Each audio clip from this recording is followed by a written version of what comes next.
तो उसको फेंक देता है। तो ऐसा काम होने के लिए हमारे मुख्यमंत्री महोदय जी न करें, ताकि इनको हम लोग बरकरार रखें, और नहीं तो फिर पोजीशन वही हो जाएगा जो है 25 में कि नेता बन जाएंगे, नेता नहीं रह जाएंगे। अब मैं यहाँ तो बहुत सारे तो साथियों, वार्ता का परिणाम का जो रुझान ध्यान देंगे, वार्ता के परिणाम को जो रुझान आपके सामने आ रहा है, लगता है कि अब झारखंड सरकार के बुरे दिन आने वाले हैं।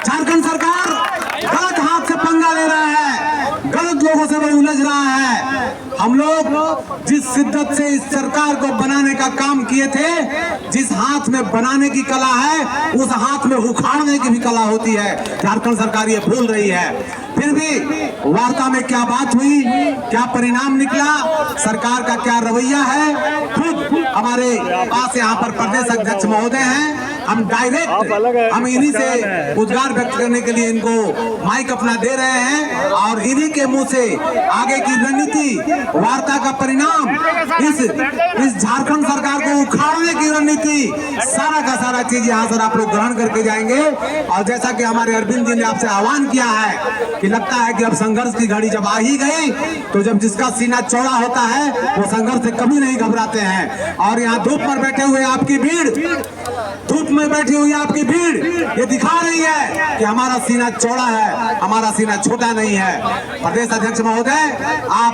आप सबों को बताइए, खुलकर बताइए कि कैसे लड़ना है, कैसे झारखंड सरकार से लेना है। आप जो भी बोलिएगा, झारखंड के 13,000 पारा शिक्षक तन मन धन सब कुर्बान करके आपके पीछे पीछे रहेंगे, आपका साथ देंगे। प्रदेश अध्यक्ष महोदय,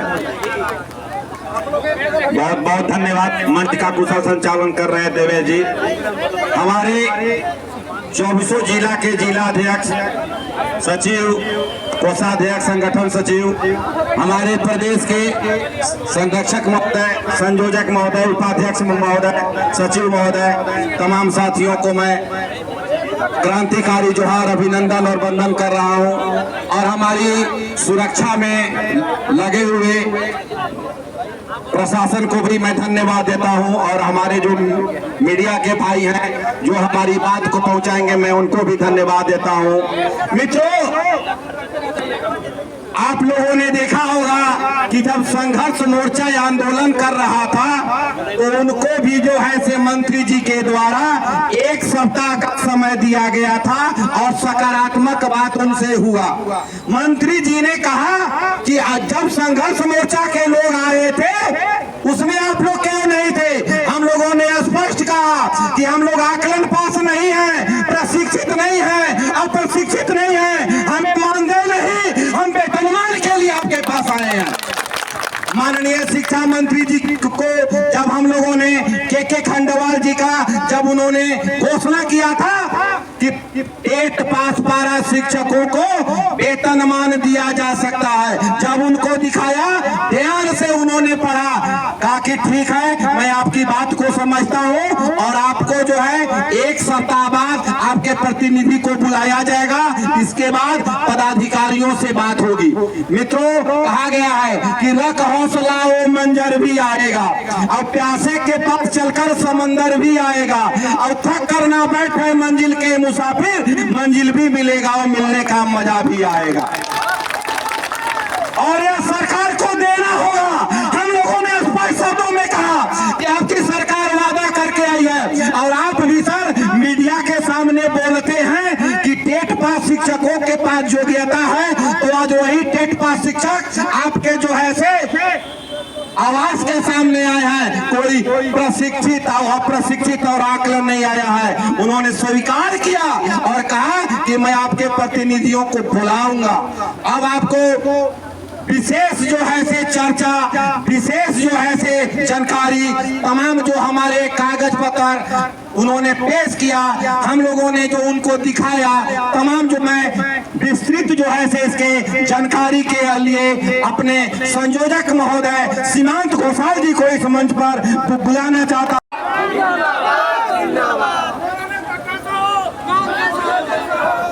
सीमांत घोषाल सर जी, जोरदार ताली बजाएं दोस्तों।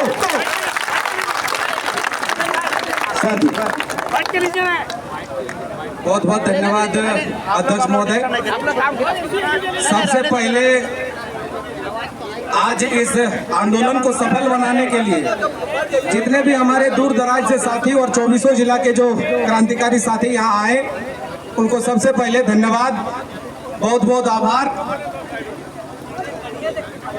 हम लोग आज तपोवन मंदिर से होकर के शिक्षा मंत्री आवास तक हम लोगों को पहुंचना था। सुविधा के लिए हम लोग दुर्बा मैदान से शिक्षा मंत्री आवास तक पहुंचे।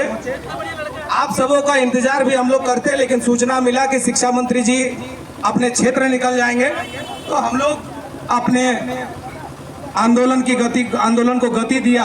और आप लोगों का कुछ साथी ऐसा हो सकता है कि जो छूट गए, ये चीज हम लोगों ने किया है, इसके लिए हम लोग क्षमा प्रार्थी हैं, लेकिन समय की वक्त की नजाकत को समझते हुए हम लोगों ने ये किया है, जिसमें सफलता भी हम लोगों ने अर्जित किया है। हो सकता है कि हम लोग पूरे दल बल के साथ जाते, तब तक शिक्षा मंत्री जी अपने लातेहार निकल चुके होते। तो आज जैसे हम लोग गए, हम लोगों के 5 सदस्य को बुलाया गया था, हम लोग 5 सदस्य गए। निश्चित तौर पर अंदर जो वार्ता हुई है उसको आप बहुत ज्यादा पॉजिटिव नहीं कह सकते। झूठ बोलने से कोई विशेष फायदा होने वाली नहीं है। बहुत जद्दोजहद हुई। साधारण सी बात है कि जो शिक्षा मंत्री 25 जुलाई, 5 अगस्त, 14 अगस्त और 28 अगस्त को 3-3 घंटा, 4-4 घंटा लंबी बातचीत पारा टीचर के लिए किया हो, अगर आप एक शिक्षा मंत्री के हैसियत से देखें, उनके नजर से देखें, तो वास्तव में ये थोड़ा सा अटपटा लगता है कि अब कौन से लोग छूट गए। जो हमने इतनी लंबी बातचीत आपके साथियों के साथ किया, तो ये बिंदु छूट कैसे गया। सबसे पहले मुद्दा यहाँ पर ये आया, हम लोगों ने इसको उनको क्लियर किए कि हम लोग बार बार आपसे आग्रह करते रहे कि जो 10 सदस्यीय वार्ताकार है उसमें टेट सफल सहायक अध्यापक का कोई प्रतिनिधि नहीं है। जो दस्तावेज हम लोगों ने उनको दिखाया, इस बात को भी उन्होंने स्वीकार किया कि ये दस्तावेज उक्त वार्ता के क्रम में नहीं आए थे, और जो डिमांड आप कर रहे हैं स्पेशल टेट पास का, वो डिमांड भी नहीं आए थे। स्पेशली ज्यादातर बातें हुई थी कि आकलन उत्तीर्ण को टेट के समकक्ष कैसे किया जाए, ज्यादातर चीज इसमें थी। और अंतिम जो वार्ता थी वो ईपीएफ पर डाइवर्ट हो गई थी। सबको ईपीएफ कल्याण को लगभग यही बात थी। हम लोगों ने इस बात को उनको समझाने में बहुत जद्दोजहद हुआ। अंतिम समय में उन्होंने इस बात को समझा कि ठीक है, आप लोगों का ग्रीवांस को नहीं सुना गया है, तो हम लोग जिस तरीके से उन लोगों के टीम के साथ यानी संघर्ष मोर्चा के साथ जो नीति हम अपनाए थे, तो हम बस उसी नीति से आप लोगों के साथ भी चलेंगे। उनको भी जिस तरीके से 1 सप्ताह के बाद 5 सदस्यीय उनके 10 सदस्य की टीम थे, 10 सदस्य की टीम को बुलाए थे, उनके साथ बात किए थे, उनके ग्रीवांस को सुने थे, उसके बाद उनको हाई लेवल कमेटी या उच्च स्तरीय कमेटी में बैठाए थे। ठीक उसी प्रकार 1 सप्ताह का समय आप लोगों को देना होगा। 1 सप्ताह के बाद आपके 5 सदस्य हमारे पास आएंगे और 5 सदस्य के साथ हम वार्ता करेंगे, और उस दिन तय होगा कि हाई लेवल कमेटी यानी अधिकारियों के साथ बात आपकी कब होगी। यहाँ तक कि हमारे जो मीडिया बंधु हैं, उन्होंने हमारी वार्ता को रिकॉर्ड भी किए हैं, कोई चीज छुपी हुई नहीं है। इसीलिए मैंने पूर्व में ही कहा कि बहुत ज्यादा पॉजिटिव नहीं है। लेकिन एक चीज है कि इनसे जो है हम लोग जोर जबरदस्ती से शायद नहीं ले सकते, ये भी हम लोगों ने देखा। काहे कि अभी डाइवर्ट इतनी चीजें हो चुकी है कि इसको पाटने में थोड़ा सा समय लगेगा, और हम लोग चाह रहे हैं कि हमारे लातेहार के जितने भी साथी हैं उनके साथ जो है वेल बिहेव में आए। वहाँ के जो हमारे लोकल लोग हैं, लोकल पार्टी के लोग हैं, उनसे मिल करके इनसे अच्छा फेथ बनाए, ये जरूरी है अभी तत्काल में, ताकि जब हम 1 सप्ताह के बाद इनसे बैठे तो हमको थोड़ा सा वो पॉजिटिव रेस्पॉन्स दे, ये जरूरी है। और ये लातेहार के साथियों के ऊपर डिपेंड करता है। तमाम दस्तावेज चाहे 9 जून 2020 के हो, चाहे महाधिवक्ता के परामर्श हो, तमाम चीजों को हम लोगों ने रखा, और उन्होंने इस बात को स्वीकार किया है कि भाई देने की अनुशंसा हुई थी। फिनेंशियल मैटर है, इसको थोड़ा सा समझना होगा। हम लोग कहें कि भाई आप योजना से हम लोग नहीं मांग रहे हैं आपसे, आप जो पद सृजित किए हैं 50,000, उसमें जो हमारा 25,000 पद है, उसी पद पर आप आरक्षित सीटों पर हमको एडजस्ट कर दीजिए। तो उन्होंने रोस्टर का हवाला दिया। हमारे प्रमोद जी ने कहा कि भाई रोस्टर का पालन करने के लिए हम लोग तैयार हैं, अभी आप पालन कर लीजिए। 25,000 के बहाली में पालन 12,000 13,000 जो हमारे लिए आरक्षित सीट है उसमें 12,073 कितना फीट बैठेगा? अगर 25,000 में फीट नहीं बैठ सकता है तो 13,000 में कितना फीट बैठेगा? 13,000 में तो अधिक से अधिक साथी चढ़ जाएंगे, लेकिन 25,000 में निश्चित है कि हम लोग 12,073 के 12,073 एडजस्ट हो जाएंगे। इसमें कहीं कोई किंतु परंतु नहीं है, क्योंकि एक बात तो क्लियर है कि 90 से जो बिलो है वो भी जनरल फाइट करेंगे इस बार। कहीं कोई किंतु परंतु नहीं है, क्योंकि जीत थी कि भाई 70-72% हमारे ओबीसी पास आउट थे, कैटेगरी पास आउट थे, तो वो भी इस बार जो है क्लियर हो चुका है कि वो भी इस बार जनरल फाइट करेंगे। तो निश्चित तौर पर जनरल का 50% आरक्षित है। उन सीटों पर अगर ओबीसी SC ST के लोग भी आएंगे तो कहीं कोई दिक्कत नहीं है, लेकिन 13,000 सीट में दिक्कत है। अगर इसी सीट को 25,000 में कर देते हैं तो 25,000 में सब लोग आ जाएंगे। तो उन्होंने कहा कि भाई ये तो जो तुम्हारा बहाली निकला है उतना ही होगा, उससे ज्यादा नहीं होगा। स्पष्ट तौर पर झूठ आपसे नहीं बोलेंगे, उन्होंने स्पष्ट कहा कि जो बहाली निकला है वही होगा, उसके अतिरिक्त नहीं होगा। फिर हम लोगों ने बहुत जद्दोजहद किए, उसके बाद उनको समझाया कि भाई ये हाई कोर्ट और सुप्रीम कोर्ट के चक्कर लग रहा है नियुक्ति। अब 10 सितंबर को सुनवाई होना है, 44 नंबर सीरियल में है। पिछले बार 25 तक जाते जाते दम तोड़ दिया, अब इस बार ज्यादा से ज्यादा 30 तक जाएगा। और 30 तक भी जब जाएगा तो मान लीजिए कि जो केस का हेडिंग दिख रहा है वो दिख रहा है कि हियरिंग आफ्टर नोटिस, यानी फाइनल हियरिंग नहीं है। जो लोग समझ रहे हैं कि नहीं मेरी नियुक्ति एकदम करीब है, करीब नहीं है, छीनी जा सकती है आपसे नियुक्ति, ये निश्चित जानिए। क्योंकि पूर्व की सरकार, जब ये सरकार अगर बाई दी बाई बदल जाती है में भी, तो आप देखे होंगे कि पंचायत सचिवालय के साथियों को, पंचायत सेवक की जो बहाली हुई थी कितने दिन लटक करके रह गए हैं, सबको मालूम है। जाते जाते 4 साल उनको लग गया, हाई कोर्ट सुप्रीम कोर्ट का चक्कर काटते काटते 4 साल लग गया। अगली सरकार आएगी, कहेगी भाई ये बहाली हुई नहीं है, इससे पूर्व में ही इतनी कोर्ट का चक्कर काट रही है, हम नहीं करेंगे। क्योंकि ये तो तय है कि सरकारें बदलेगी तो विद्यालय के रंग से लेकर के सारी चीज बदलेगी, इसमें कहीं कोई किंतु परंतु नहीं है। इसीलिए हम लोग चाहते हैं कि भाई विनय कुमार चौबे जी के साथ जो हमारी आधिकारिक वार्ता हुई थी और जिस पर लिखित नहीं बन पाई थी, मौखिक थी, उसको कम से कम यहाँ पर हम लोग अगर सभी लोग एक बार जोर लगाएंगे तो कम से कम उसको अगर लिखित करवा पाते हैं। क्योंकि निश्चित है कि जो लोग मेरिट में है, मान लीजिए नियुक्ति का दरवाजा खुलता है तो मेरिटियस लोग हो जाएंगे, लेकिन जो लोग पिछड़ जाएंगे और अगर इसके बावजूद अगर सीटेट वैलिड हो गया तो जो लोग पिछड़ेंगे, क्या अगली नियुक्ति में वो मेरिट में आ पाएंगे? कदापि नहीं। कौन पिछड़ेंगे? 50 साल के। आप ध्यान रखिए, आप मेरे संगठन के लोग हैं, मेरे संगठन के अनुयायी हैं, मैं ये भी नहीं कहता, लेकिन मानवता के नाते तो आपको ये सोचना पड़ेगा कि हमको एक आंदोलन उन साथियों को एडजस्ट करने के लिए देना ही होगा। कम से कम नहीं तो उन लोगों के लिए वेतनमान समतुल्य मानदेय का भी तो व्यवस्था हम लोग करके जाए। क्योंकि जब आंदोलन किया तो हर कोई किया है, उसमें ये नहीं कि कोई मेरिट में आया है वो किया है, ये जो अनमेरिट में नहीं है वो नहीं किया है, ऐसा तो नहीं है, सभी लोगों ने साथ दिया है। तो मानवता के नाते कम से कम हम लोगों को एकजुटता बनाए रखना है और एकजुटता के साथ सरकार, जैसे आप देखिए कि लगातार हम लोग 1, 2, 3, 4 साथी आते थे, माननीय शिक्षा मंत्री से मिलते थे, कोई आधिकारिक तौर पर हमारी बात नहीं होती थी। आज आप लोग सभी आए, एक दबाव बना, तो आज एक रास्ता खुला कि भाई 1 सप्ताह के बाद आपको 5 सदस्य को बुलाया जाएगा। तो ठीक इसी प्रकार से हम लोगों को वो दिन का इंतजार करना होगा। हो सकता है कि 10 को निर्णय ना आए और हम लोग 12-13 को बैठे, में भी 7 आज है तो 7 दिन बाद 12-13-14 तारीख को हम लोग बैठेंगे। और निश्चित तौर पर लातेहार के साथियों के ऊपर भी बहुत बड़ी जिम्मेदारी है, क्योंकि पिछले बार भी हम लोगों ने देखा जो संघर्ष मोर्चा के तरफ से जो भी चीजें बन पाई, उसमें लातेहार के जो वहाँ के लोकल लोग थे उनकी बड़ी सहभागिता थी कि भाई कब बुलाया जाएगा वार्ता, कितने लोगों को बुलाया जाएगा, इन सब चीजों के लिए उनकी भूमिका थी। इसीलिए तमाम साथी इस बात को केंद्रित करके रखे कि अभी भी सरकार के पास, क्योंकि हम लोगों ने गूगल मीट के माध्यम से एक बात आपको बोले थे कि माननीय सुदीप सोनू जी के साथ ये वार्ता हुई थी, हम लोग हमारे जो परिमल एंड टीम है उनको हम लोग लेकर के गए थे कि भाई आउटसाइड ऑफ द कोर्ट आप सेटलमेंट कर लीजिए और सीट कुछ आप बढ़ा दीजिए। ये जरूर है कि विज्ञापित पदों को बढ़ाया नहीं जा सकता है, इस बात को हम लोग भी स्वीकार कर रहे हैं, लेकिन विज्ञापित पदों को बढ़ाने का एक अवसर था। वो अवसर ये था कि सरकार अगर हलफनामा दायर करती सुप्रीम कोर्ट में कि भाई जब 26,001 की बहाली आई थी तो ओनली जेटेट आवेदक थे, इन बिटवीन हाईकोर्ट का एक जजमेंट आया, अब सीटेट भी आवेदक बन गए, तो आवेदकों की संख्या में वृद्धि हुई है। प्रार्थी का जो कंसर्न है, जो चिंता है एपिलेंट्स का, उन चिंता को हम समझते हुए इनके सीट में हम बढ़ोतरी कर रहे हैं। ये सरकार अगर हलफनामा सुप्रीम कोर्ट में देती और परिमल जो उनके मुख्य केस करता है वो इसको वापस ले लेते, लेकिन हुआ यूं कि 3 सितंबर को माननीय सुदीप सोनू जी को मुख्य सचिव जी बोल दिए और प्रधान सचिव हमारे शिक्षा विभाग के उन्होंने कह दिया कि नहीं 3 को मैं एकदम एनी हाउ स्टे हटा लेंगे। आज देखिए, क्योंकि ये स्थिति है, पदाधिकारी के पास आप जाइए, सरकार के पास आप जाइए, पारा टीचर जब कोई सुझाव रखता है तो उनको लगता है गादना सा पारा टीचर है, इनको कितना अकल होगा और इतने इनके सुझाव को हम क्यों समझें। आज समझ रहे होंगे कि किस तरह से गिड़गिड़ा रहे हैं नौकरी के लिए, किस तरह से नियुक्ति का दरवाजा खुलने के लिए किस तरह से गिड़गिड़ा रहे हैं, सबों को मालूम है। अर्ली हियरिंग के लिए अभी आप अर्जी दे रहे हैं, लेकिन इतना दिन पहले आपको अर्ली हियरिंग का चिंता नहीं था। इतना दिन पहले भाई परिमल एंड कंपनी का जो भी गिरबान था उसको बुला करके आप वार्ता कर लेते। लोग दुश्मन को बुला लेते हैं, तो ये तो आपके झारखंड के लोग हैं। तो ये स्थिति है, जितने भी पदाधिकारी हो और निश्चित तौर पर भाजपा माइंडेड है, इसमें कहीं कोई किंतु परंतु नहीं है। नियुक्ति इनको करने देना नहीं है एनी हाउ।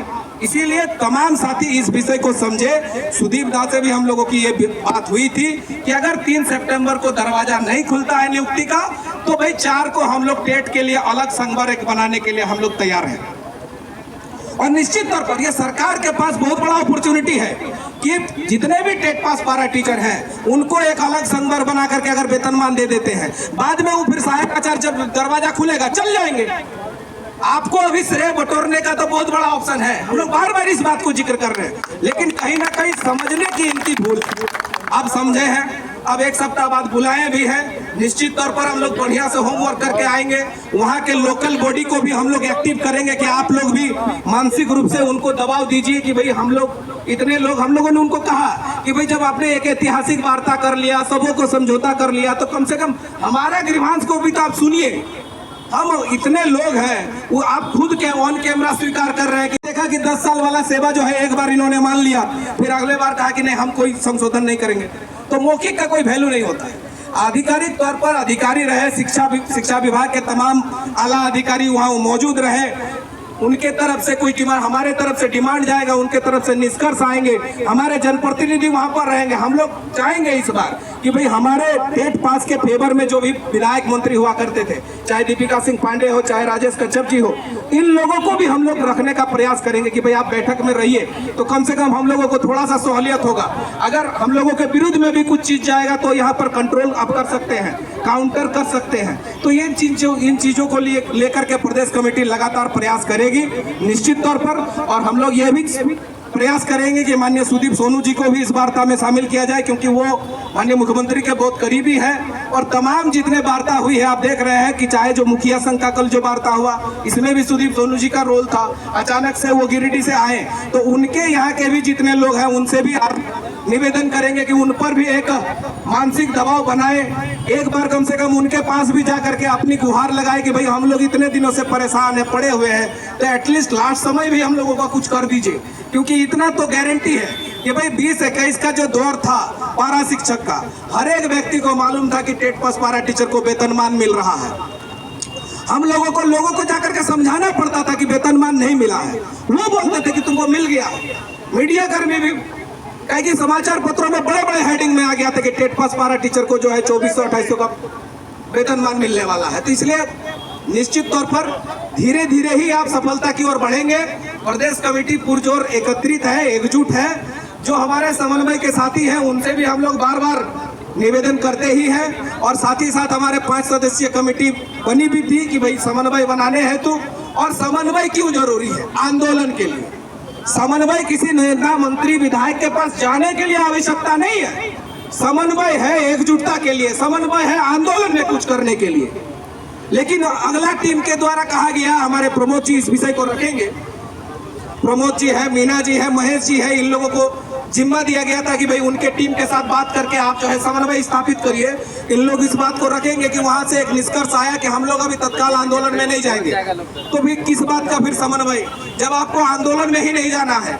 सरकार से बहला के फुसला के आप नहीं ले पाइएगा। आप देख लीजिए कि मुखिया का ही जो हुआ 1000 से 5000 मानदेय बढ़ोतरी हुआ, कैसे हुआ? घर बैठे हो गया क्या? 28 तारीख को वो आंदोलन में बैठे थे, और 28 तारीख के बाद जो है कल 6 तारीख को उनका समाधान हुआ। सहायक पुलिसकर्मी 4 महीना 5 महीना से लगातार मोराबादी के मैदान में थे, वहां से शिफ्ट करके उनको जो है खेलगांव भेजा गया। खेलगांव में 1-1.5 महीना वहां रहे, तब जाकर के कल उनका कैबिनेट से पास हुआ। तो बिना आंदोलन का, क्योंकि सरकार को भी मालूम है कि जब तक कोई मुद्दा हाईलाइट नहीं होगा, चुपके से आपको नहीं देगा, हाईलाइट होना चाहिए, पूरे राज्य को जानना चाहिए कि भाई ये आंदोलित है, इन लोग डिमांड कर रहा है, और इनका डिमांड जब आंदोलन के बाद पूरा करेंगे तो ज्यादा श्रेय मिलेगा। चुपके कर देने से श्रेय थोड़ा मिलता है जी।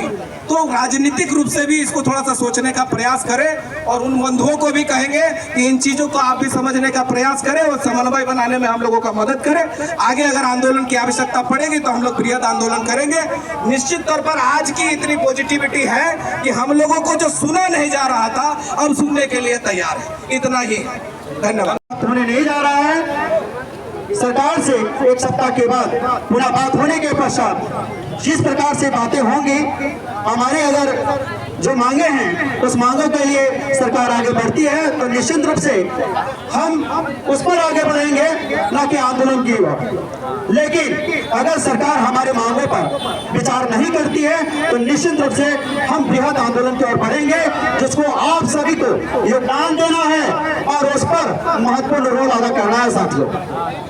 साथियों, बहुत सारी बातें आ चुकी हैं और अभी आप लोग ना जाएं, क्योंकि बहुत सारे लोगों की बातें आनी हैं। और एक बात और कहना चाहेंगे कोषाध्यक्ष महोदय से कि जो चीजें छूट गई हैं अन्य चीजों के लिए, उसको आप तमाम साथियों के बीच में देख लें।